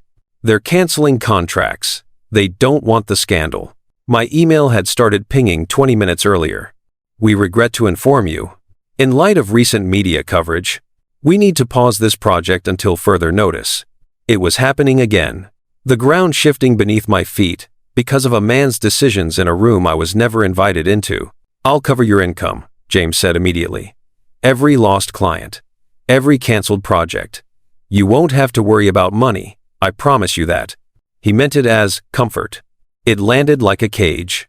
This is what you don't understand, I said, my voice breaking free of the numb shell it had grown around itself. I don't want your money. I want my life. The one I built without you. The one that didn't include reporters on my doorstep and talking heads discussing my uterus on morning television. Outside, a camera flash lit up the edges of the curtain. Mama? Carissa's small voice. People outside. I turned away from the window, from the phone, from everything that wasn't the two small faces looking up at me, with fear creeping into their eyes. It's okay, I lied again. Come play in your room. We're having an indoor adventure today. Dawn herded them down the hall, shooting me a look that said, end this. On the line, James's breathing had gone ragged. I'm so sorry, he whispered. Lucia, I never wanted. You never thought, I said. That's the problem. Not wanting this and not preventing it are the same thing when you're you. That's not fair. Fair? I laughed, the sound brittle. You chose a public life. You chose power and headlines and being James Baker, the Ice King. I didn't. I chose a small house and a cheap stroller and anonymity. And now, because you decided to get your act together a year too late, I'm bleeding for your past. He didn't argue. The quiet on his end was worse than any defense. A car engine revved somewhere through the receiver. I pictured him in the back of a black sedan, jaw clenched, tie loosened, tearing through traffic. Lucia, he said finally, I'm firing him. I don't care. I'm terminating Miller's contract, and I'm issuing a public statement. I'm naming you. I'm saying you didn't trap me. That I left before I knew. That the fault is mine. The room spun. You will not drag my name deeper into this, I said. Do you hear me? I don't want to be a statement. I don't want strangers knowing that much of my life. If I don't say anything, the narrative stands, he argued. Silence looks like agreement. I can't let them paint you as what? I demanded. As the pathetic ex-wife who had the audacity to raise his children without his blessing? He exhaled shakily. As something you're not. Another knock rattled the door. Someone jiggled the handle. I jumped. Miss Gibson, just one picture of the twins. Are they his? Can you smile for us? That did it. For the record, I said, my voice turning to steel, this is why I didn't tell you. Not because I wanted money, not because I wanted leverage, because all of this is your shadow. It follows you everywhere. It chews up anything soft. He was quiet for a long time. When he spoke again, his voice was soft, older. You're right. I know. I thought I could keep those worlds separate, he said. Business and personal. Empire and family. I was wrong. They bleed into each other. And you're paying for that bleed. Yes, I said. I am. I'm almost there, he added. 2 streets away. James, just let me stand between you and them, he said quickly. You don't have to open the door. You don't even have to see me. I'll get them off your lawn. I'll give a quote, smile for their cameras, tell them this is old news and they can go back to whatever scandal is next on the list. Let me take the hit this time. I looked at the door, at the shadows moving under the crack of light, at the way my hands were shaking so hard I had to press them against the wall to steady myself. I didn't want him here. I also didn't want to walk out there alone. 5 minutes later, from the back hallway window, I watched his car pull up. He stepped out into the chaos like he was made for it, shoulders back, chin lifted, the old armor sliding over the rawness I'd seen in my living room. The cameras surged forward. Questions flew like hail. Mr. Baker, did she trap you? Are those your children? Did you know about the twins? He lifted a hand. They actually stopped. My ex-wife, James said, his voice clear even from where I stood, is not a trap. The yard fell silent. She did not come to me for money, he continued. She did not leak this story. She has done everything she can to protect our children from the world I built. Any speculation to the contrary is false, and frankly, disgusting. Miller's interview played in the back of my mind. The smug tilt of his head. The invitation to smear. One more thing, James added, and now there was iron in his tone. Any continued harassment of Lucia or the children at this address will be met with legal action. You want a quote? Talk to my office, but you leave them out of it. For a moment, no one moved. Then, a dozen hands shot up at once. Are you confirming the twins are yours? Is there a reconciliation? Are you back together? Do you regret the divorce now that I stepped away from the window? Enough. 15 minutes later, the crowd had thinned. Not gone, not completely, but the front yard no longer looked like a press conference. There was a soft knock at the back door. The one that opened into the kitchen, out of sight from the street. Lucia, James called quietly. It's me. Dawn appeared at the hallway entrance, arms folded. He's not coming in if you say no. I believed her. I opened the door. He stood there, without a coat, hair mussed from the wind, tie missing, exhausted, eyes searching my face like he needed permission to breathe. You shouldn't have come, I said. I know, he answered, but I'm glad I did. Of course you are, I muttered, turning away. You get to be the hero. Again. I wasn't trying to be a hero, he said, closing the door gently. I was trying to be accountable. The twins peeked from the hallway, sensing a shift in the air. Dada? James smiled at them, small and soft. Hi, you two. They ran to him as if nothing outside had happened at all. As if the world hadn't just tried to turn their existence into content. He knelt, pulled them both in, closed his eyes for half a second. I watched his hands. They were steady. Go play in your room, I told them gently. I need to talk to Dada. Carissa looked between us, like she wanted to argue. Then, Apparently deciding it wasn't worth missing her sticker book, she grabbed Jones's hand and tugged him down the hall. When they were gone, the silence pressed in. "You didn't have to say I'm your ex-wife," I said quietly. "You could have just said Lucia." He blinked. "I thought I was respecting your distance. You were putting a label on me that people can use to find me," I replied. "Ex-wife, twins, town, they'll stitch it together." Pain flickered across his face. "I'm sorry. I thought being clear would protect you. I keep getting this wrong." "Yes," I said simply. "You do." He swallowed. "Tell me how to get it right." "You can't." The words came out before I could filter them. Honest, brutal, necessary. "I can't risk letting you in fully," I said, each syllable carved from the last year of my life. "Not again. Not when your world crashes into mine like this. Not when every mistake you make ricochets through my house." He looked like I'd hit him. "You're doing the right things with them," I continued, forcing myself to hold his gaze. "You show up. You're patient. You're trying. And they love you. I won't take that from them." He nodded slowly, his throat working. "But me?" I shook my head. "My heart is not a rehab center for the damage your father did to you. I can't be where you prove you've changed." A long, painful beat. "I don't want you to be a test," he said hoarsely. "I want you to be you. Who you've always been.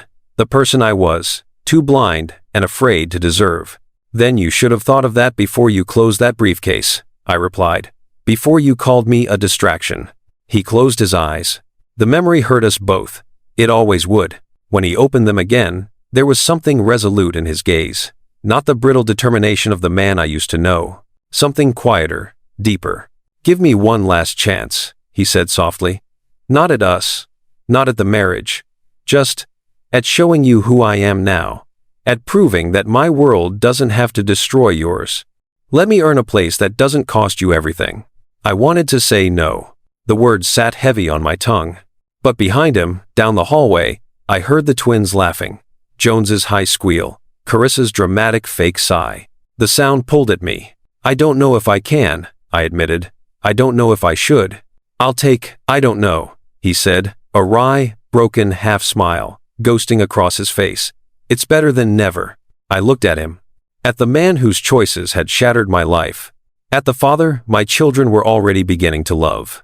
And for the first time, I realized I wasn't just deciding whether to let my past back. Continue. I'll complete the full script now. I was deciding whether to let their future include him. "I don't know, James," I repeated, softer now. "But you're right about one thing." "What's that?" "Never would have been easier." His smile vanished. "Then I won't waste I don't know," he said quietly. And for the second time in my life, I watched James Baker walk out my door. Only this time, he left a question hanging in the air instead of a period. The snow started falling 3 days before Christmas. Soft at first, gentle. The kind that makes everything look like a snow globe pretty. Distant, contained. By evening, it had turned vicious.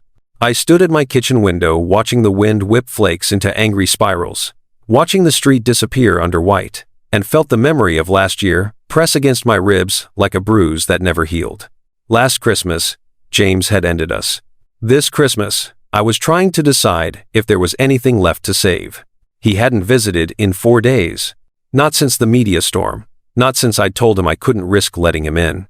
He'd texted twice, once to ask if the twins needed anything, once to send a photo of a toy Jones had left in his car. Nothing about us. Nothing pushing. Just present. Waiting. I hated how much I noticed his absence. "Dada coming?" Jones had asked that morning, nose pressed to the window. "Not today, baby. The snow's too bad. But Dada drives good." Carissa had looked up from her coloring book, solemn. "Mama sad?" "No, sweetheart, Mama's fine." She'd studied me with those impossibly blue eyes, his eyes, and said, "Mama fibbing." 2 years old, and already calling me out. Now, at 8:30 at night, with both of them finally asleep after an hour of bedtime negotiations, I stood in my kitchen and let myself feel everything I'd been holding back. Fear, anger, grief, hope. That last one was the most dangerous. Hope whispered that people could change, that therapy worked, that love, real love, could survive being shattered if you were willing to hold the pieces carefully enough. but trauma shouted louder. It reminded me of cold marble countertops and divorce papers, and the way James's voice had sounded when he'd called me a distraction. Outside, the wind howled. Inside, my phone buzzed. A text from Dawn. Roads are getting bad. You good? Me. We're fine, staying in. Dawn. Smart. Some idiot will probably try to drive in this anyway. I smiled despite myself and set the phone down. That's when I heard it. A car door. My head snapped toward the window. Through the curtain of falling snow, I could barely make out headlights. A dark shape. Movement. Who would be out in this? Then the shape became a person. Tall, broad shoulders hunched against the wind. No umbrella, no coat, or if there was one, it was soaked through and useless. He moved up my walkway like he was fighting a current, snow already coating his hair, his clothes. My heart stopped. No, I whispered. James, what are you? The knock came before I could finish the thought. Not polite, not tentative, desperate. I yanked open the door, and the wind nearly tore it from my hands. James stood on my porch, drenched. His shirt clung to him, dark with melted snow and rain. His hair was plastered to his forehead. His hands were shaking, whether from cold or emotion, I couldn't tell. What are you doing? I demanded, stepping back to let him in before I could think better of it. You could have gotten yourself killed driving in this. He stumbled inside, breathing hard, and pushed the door closed against the storm. For a moment, we just stared at each other. Water dripped from his clothes onto my floor. His lips had a faint blue tint. His whole body trembled. You're freezing, I said, instinct overriding everything else. Stay here. I ran to the bathroom, grabbed 2 towels, and came back to find him still standing in the exact same spot. Frozen. Not from the cold. From fear? James, I shoved a towel at him. Dry off before you get hypothermia. He took it automatically but didn't move, just stared at me with an intensity that made my breath catch. I couldn't wait anymore. He said, voice raw. I tried. I gave you space. But then, I realized that's what I did last time. I stayed silent. I convinced myself distance was respect. And I lost everything. James, I'm not him anymore, he cut in, taking a step closer. Water squelched in his shoes. The man who left you, the man who was too afraid to fight. I'm not him, Lucia. I swear to you, I'm not. My throat tightened. You drove through a snowstorm to tell me that. I drove through a snowstorm because I'm terrified you're going to give up on me, he said, his voice cracking. And I can't lose you again. Any of you. Not without trying everything. The desperation in his eyes was so raw it hurt to look at. What do you want me to say? I asked, my own voice breaking. That it's fine? That we can just pretend the last year didn't happen? No, he shook his head, snow falling from his hair. I want you to let me prove I've changed. I'll do anything. Parenting classes. More therapy. I'll move to Moor Ridge full-time. I'll sell the penthouse. I'll step back from the company. Whatever it takes. You can't just uproot your entire life. Why not? He challenged. You did. You left everything you knew and built a life from nothing. Why can't I do the same? Because you're James Baker, I said. Your life is public. Your decisions move markets. You can't just watch me. The certainty in his voice stopped me cold. He took another step forward, and now we were close enough that I could see the way his chest heaved with each breath. Could see the desperation and determination warring in his expression. Lucia, he said, softer now. I know I don't deserve this. I know I destroyed your trust. But I'm begging you. Please don't shut me out. Let me be part of their lives. Let me show you that I can be the man you needed me to be 2 years ago. The walls I'd built so carefully began to crack. This is it. The moment where everything changes. If you've ever had to decide whether to trust someone who broke you, you know how impossible this feels. Stay with me. We're almost at the ending, and I promise you it's worth it. Hit subscribe if you haven't already, because you need to see how this ends. I'm scared, I admitted, the words tumbling out before I could stop them. I'm scared that if I let you in, I'll lose myself again. That I'll become the person I was in that penthouse, small, secondary, invisible. You were never invisible, James said fiercely. You were the only thing I saw. That's why I ran. Because you made me feel too much. Want too much. Need too much. And I didn't know how to handle that. And now you do? No, he laughed, broken and honest. I still don't. But I'm learning. Every day. With every book I read to Jones, every tantrum I navigate with Carissa, every time I wake up and choose to be better than I was yesterday. My vision blurred. I watched you collapse, I whispered. Last week, in my living room. I watched the Ice King break down and sob into our son's shoulder. I'm not the Ice King anymore, he said. That man was armor, protection, a wall I built so I wouldn't feel the things my father felt. But all it did was kill the things worth feeling. James, I love you, he said. The words hung in the air between us, impossible and inevitable all at once. I never stopped loving you, he continued, his voice shaking. Even when I left, even when I convinced myself I was doing the right thing, you were the last thing I thought about every night and the first thing I thought about every morning. And it took losing you to realize that running from fear is just another kind of cowardice. I couldn't breathe. You don't have to love me back, he said quickly. You don't have to forgive me. You don't even have to like me. Just don't give up on the possibility that maybe, someday, we could be something again. Even if it's just co-parents who don't hate each other. I don't hate you, I said, and realized it was true. I was angry. I was hurt. I was terrified. But I didn't hate him. Then what do you feel? He asked, searching my face. I feel everything, all at once, and I don't know how to sort through it. Then don't, he said. Not yet. Just give me time. Give me a chance to prove that the man standing in front of you isn't the man who left. Behind me, I heard a soft sound. Small feet on hardwood. Mama. I turned. Jones stood in the hallway, clutching his stuffed elephant, eyes wide.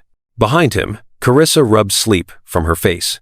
Dada, Jones said, spotting James. Then, seeing the tears on his father's face, his own face crumpled. Dada sad. James dropped to his knees, not caring about the puddle forming around him, and opened his arms. Both twins ran to him. He gathered them close, pressing his face into their small shoulders, and I watched him tremble with the effort of holding himself together. I'm okay, he whispered to them. I'm okay, I promise. But Carissa pulled back, her little hand touching his wet cheek. Crying, she said matter-of-factly. Sometimes grown-ups cry, James told her softly, when they're scared or sad or when they want something very much. What Dada want? Jones asked. James looked past them, straight at me. I want us to be a family, he said. All four of us. The twins looked at me too, their expressions so earnest, so hopeful. And I felt something inside me give way. Not break, give. Like ice thawing after a long winter. It's late, I said, my voice thick. You two need to be in bed. But Dada, Jones started. We'll be here in the morning, I said, making a decision before I could talk myself out of it. If he wants to be. James's head snapped up. Hope and fear and desperate gratitude all flickered across his face. You mean? I mean the guest room has clean sheets, I said. And you're not driving home in this storm. And tomorrow? I trailed off, not sure how to finish. Tomorrow? James prompted softly. Tomorrow we'll talk, really talk, about what this could look like. No promises, no guarantees, just possibility. He closed his eyes, and I saw his shoulders sag with relief, so profound it looked like pain. Thank you, he breathed. Lucia, thank you. I nodded, not trusting my voice. Dawn was going to kill me.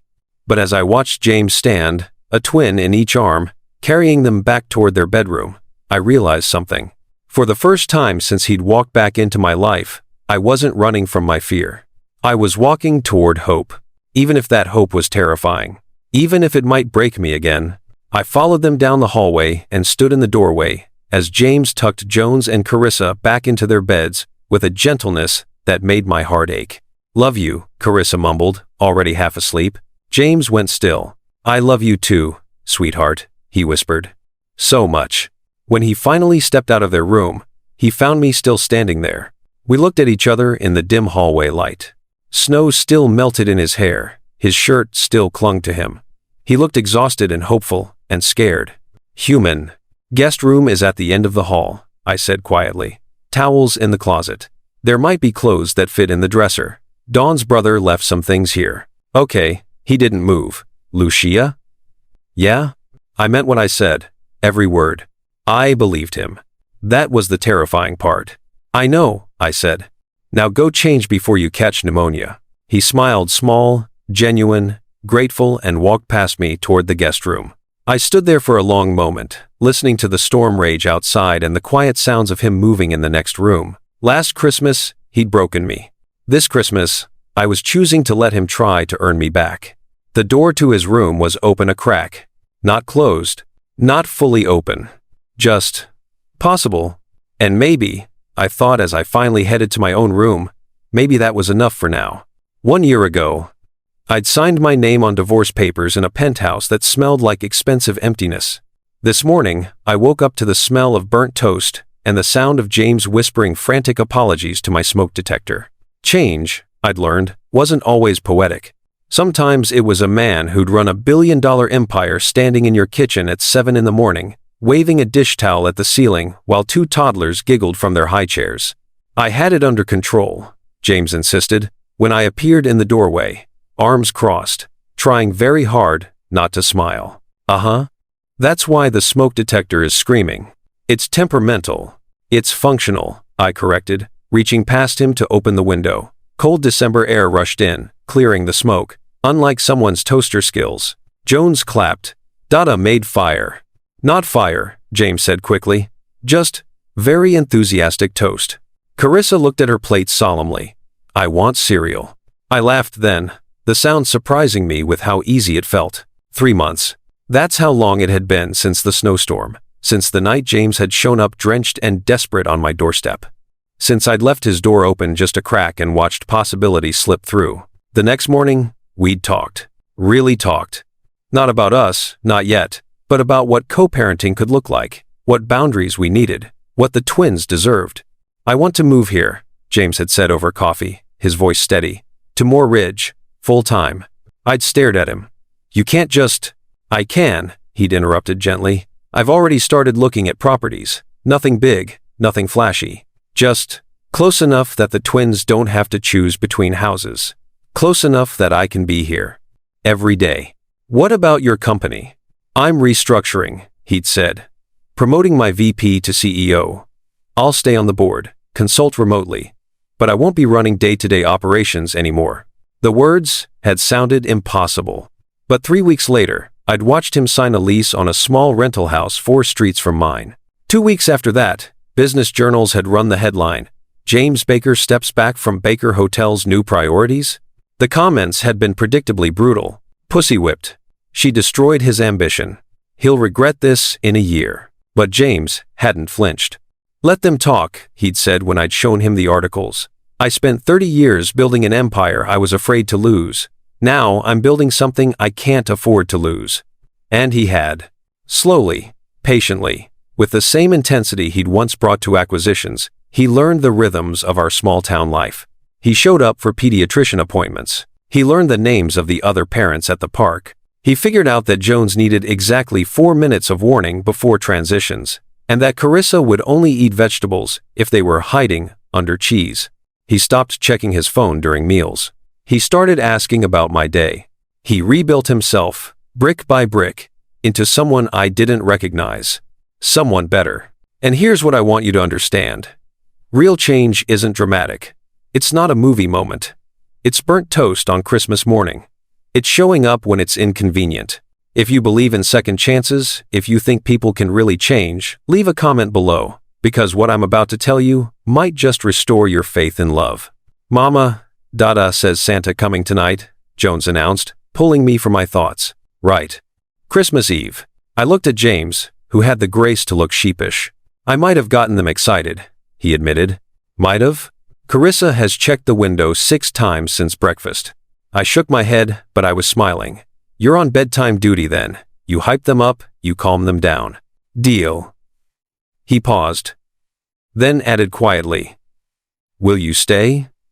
For bedtime? All 4 of us? Something in his voice made me pause. Vulnerability, hope, The same combination that had been weaving itself into our interactions more and more lately. "Yeah," I said, "I'll stay." By 6 o'clock, my house looked like a Christmas tornado had hit it. Wrapping paper scattered across the floor.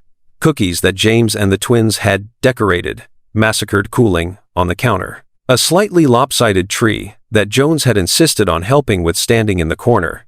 It was chaotic. It was messy. It was perfect. "Presents," Carissa shrieked, pointing at the wrapped boxes under the tree. "Tomorrow," I reminded her for the 18th time. "Santa comes tonight while you're sleeping." Her face fell dramatically. Then she turned to James. "Data, make tomorrow come faster." He knelt beside her. "Serious." I tried. "But time doesn't listen to dads, not even billionaire ones." She considered this, then sighed with the weight of someone far older than two. "Okay." After dinner pizza, because I'd learned to pick my battles, James carried both twins upstairs for bath time. I cleaned up alone, listening to the sounds of splashing and laughter drifting down from above. This was what I'd imagined during my pregnancy, what I'd grieved when I'd given birth alone. A partner, a co-parent, someone to share the weight and the joy. And now I had it. Sort of. Because James and I still weren't anything. Not officially. We existed in this strange in-between space, more than co-parents, not quite together. I'd catch him watching me sometimes, something soft in his expression, and I'd feel the pull, the old familiarity mixed with something new. But I hadn't named it yet. Hadn't let myself. "Lucia," James called from upstairs, "can you grab Jones's elephant? He won't sleep without it." I found it wedged under the couch and carried it upstairs. Both twins were in their pajamas, hair damp, smelling like lavender baby wash. James was reading them a story, some tale about a snowman who learned to love winter. I handed Jones the elephant and sat on the edge of Carissa's bed. When the story ended, James kissed them both goodnight. "Love you, Dada," Jones mumbled, already half asleep. "Love you too, buddy." Carissa reached for me. "Mama too." I kissed her forehead. "Always, baby girl." We turned off the light and slipped into the hallway, leaving the door cracked. For a moment, neither of us moved. Just stood there in the dim hall, the house settling around us, the weight of the day giving way to something quieter. "Coffee?" I offered. "Please." Downstairs, I poured 2 cups, while James stood by the tree, hands in his pockets, staring at the lights. "I have something for you," he said suddenly. "James," we agreed. "Not a Christmas present," he interrupted. "Just something I need you to have." He reached into his bag, the one he always carried, full of parenting supplies now, instead of contracts, and pulled out a box. Not wrapped, just a simple wooden box, worn at the edges. He held it out. I took it slowly, confused. "What is this?" "Open it." I lifted the lid. Inside were letters, dozens of them. Some typed, some handwritten, all dated, all addressed to me. "These are," my voice trailed off, "copies of every letter I wrote during therapy," James said quietly. "You asked me to stop writing them, to say things to your face instead. But I wanted you to have them. To see that this, us, me trying it, isn't new. It's something I've been working toward for over a year." My hands trembled as I pulled out the first one. December 28th, 2 days after the divorce was finalized. I told myself I did the right thing. But right things aren't supposed to feel like dying. The next, January 15th. I saw a mother with twins today at the airport. I stared like a creep. Wondered if you'd ever have children. Hoped you would. Hoped they'd never have a father like me. I flipped through them, my vision blurring. Months of pain, growth, realization, regret. And then, near the bottom, one line stopped me cold. June 3rd. My therapist asked what I was most afraid of. I told her failure. She asked what my biggest success was. And I realized, loving her was the only thing I ever did right. The box slipped from my hands. James caught it, set it gently on the table. "Lucia, you loved me," I whispered. "Even when you left, you loved me." "I never stopped," he said, his voice breaking. "I just didn't know how to stay." The tears came then, hot and unstoppable. All the grief I'd carried, all the anger, all the hope I'd been too afraid to acknowledge. It poured out of me in waves. James stepped forward, hesitant. "Can I?" I nodded. He pulled me into his arms, and I let myself break against his chest. I was so angry at you, I sobbed, for leaving, for missing everything, for making me do this alone. I know, he murmured into my hair. You had every right to be. But I never stopped loving you either, I admitted, and I hated myself for it, because how could I still love someone who destroyed me? He pulled back just enough to look at me, his own eyes wet. Because love isn't logical, he said. It's not clean or fair or convenient. It just is. I laughed through my tears. That's a terrible explanation. I know, he smiled, sad and honest. I'm still figuring this out. Me too. We stood there, foreheads touching, breathing each other in. I don't want to rush this, I said finally. I don't want to pretend the last 2 years didn't happen. We can't just go back. I don't want to go back, James said. The man you married was broken in ways he didn't understand. I'd rather move forward. Slowly. As people who've learned to fix themselves first. Partners in healing, I said. Not a fairy tale. Better than a fairy tale, he corrected. Real. I looked up at him, at the man who'd left me and found his way back, at the father my children adored, at the person who'd spent a year writing letters to someone he thought he'd lost forever. Okay, I whispered. Okay? We try, slowly. No promises, no guarantees, just us, figuring it out. Hope bloomed across his face like sunrise. I'll take it, he breathed. And then, gently, carefully, like he was afraid I might disappear, he kissed me. It wasn't like our first kiss, urgent and passionate and young. This was softer, deeper, weighted with everything we'd lost and everything we were choosing to rebuild. When we pulled apart, I was crying again. But this time, they were different tears. Merry Christmas, Lucia, James whispered. I looked at the tree, the scattered toys, the box of letters sitting on my table. Last Christmas, he'd handed me divorce papers and walked away. This Christmas, he'd handed me his heart scarred and imperfect, and finally whole enough to offer. And if this story taught you anything about second chances, about forgiveness, about the courage it takes to rebuild, share it. Comment below and tell me, do you believe people can really change? Because I do now. And if you want more stories like this, subscribe. You won't regret it. Merry Christmas, James, I said. And for the first time in 2 years, I believed in second chances. Not because the past didn't hurt, but because the future messy and uncertain and ours felt like something worth fighting for. Together. Last Christmas, he broke my heart. This Christmas, he helped me believe in second chances.